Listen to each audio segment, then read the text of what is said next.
जळगाव जिल्ह्यातील जामनेर येथून एक अत्यंत धक्कादायक बातमी समोर येत आहे। जामनेरहून सुरतकडे जाणाऱ्या महाराष्ट्र एस.टी. बसचा गुजरातमध्ये बारडोलीजवळ भीषण अपघात झाला आहे। मिळालेल्या प्राथमिक माहितीनुसार अपघातानंतर बसने पेट घेतला आणि या भीषण आगीत 7 ते 8 प्रवाशांचा होरपळून मृत्यू झाल्याची दुर्दैवी घटना समोर आली आहे। या अपघातात 30 ते 35 प्रवासी गंभीर जखमी झाले असून त्यांना उपचारासाठी तातडीने जवळच्या रुग्णालयात दाखल करण्यात आले आहे। अपघाताची माहिती मिळताच स्थानिक प्रशासन, पोलीस आणि अग्निशमन दलाने घटनास्थळी धाव घेत बचावकार्य युद्धपातळीवर सुरू केले आहे। जळगावचे जिल्हाधिकारी रोहन घुगे यांनी दिलेल्या माहितीनुसार बचावकार्य अद्याप सुरू असल्याने मृतांचा आकडा वाढण्याची भीती व्यक्त केली जात आहे। प्रशासनाकडून मृतांची ओळख पटवण्याचे काम सुरू असून या घटनेमुळे जामनेर तालुक्यासह संपूर्ण जळगाव जिल्ह्यात मोठी शोककळा पसरली आहे। या प्रकरणातील अधिकृत अपडेट्स आणि तपासासाठी पाहत रहा आपला बातमीदार।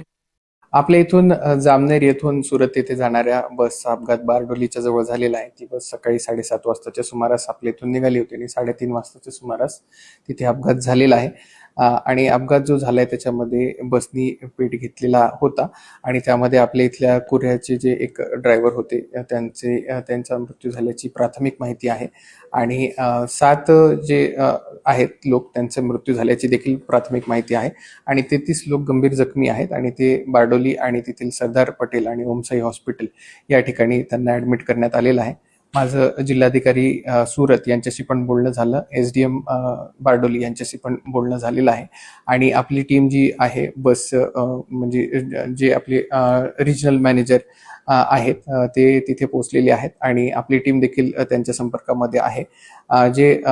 जे लोकांना परत आणण्याची आवश्यकता आहे त्यांच्यासाठी तात्काळ ट्रान्सपोर्टची व्यवस्था करण्यात येईल आणि जे लोक तिथे ऍडमिट आहेत त्यांना त्यांच्यासाठी तिथे पूर्ण बाकी पण ट्रीटमेंटची आणि त्यांच्या खाण्याची राहण्याची व्यवस्था पूर्ण करण्यात येईल आणि त्याच्यानंतर ते बरे झाल्याच्या नंतर त्यांनाही परत आणण्याची व्यवस्था करण्यात येत आहे। जे 7 डेड बॉडीज आहेत त्यांचं आयडेंटिफिकेशन करणं सध्या थोडंसं अवघड जात आहे कारण त्याच्यामध्ये बर्न्ड जे आहे त्यांचं म्हणजे जळण्याचं प्रमाण मोठ्या प्रमाणावरती असल्यामुळे आयडेंटिफिकेशनला अडचण जात आहे, परंतु आयडेंटिफिकेशनसाठी DNA सॅम्पल्स घेण्याबाबतची पण पुढची कारवाई करण्यासाठी ऍडमिनिस्ट्रेशन सुरतचे जे आहे त्यांच्यासोबत पूर्ण कोऑर्डिनेशन झालेलं आहे। जो एक्सीडेंट की दुर्घटना हुई है वो 2 बसों के बीच में हुई है। एक बस महाराष्ट्र से सूरत जा रही थी, दूसरी बस सूरत से महाराष्ट्र आ रही थी और दोनों गवर्नमेंट बस पानी का जो ट्रैक्टर के साथ जो टैंकर होता है वो जा रहा था, उसके साथ ये सूरत वाली बस है सूरत से महाराष्ट्र वाली वो उनका टकराव हुआ और उसके बाद उनका बैलेंस जो है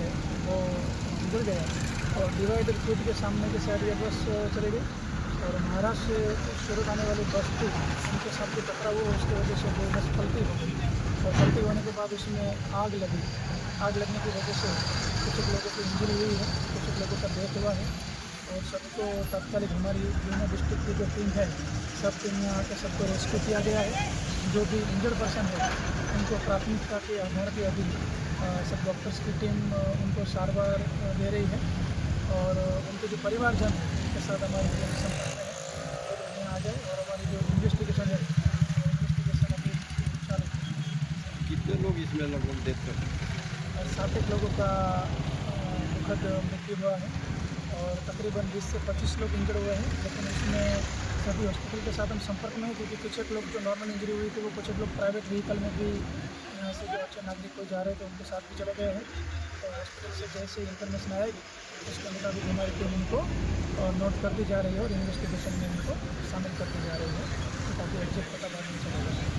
जी सर, आपका नाम?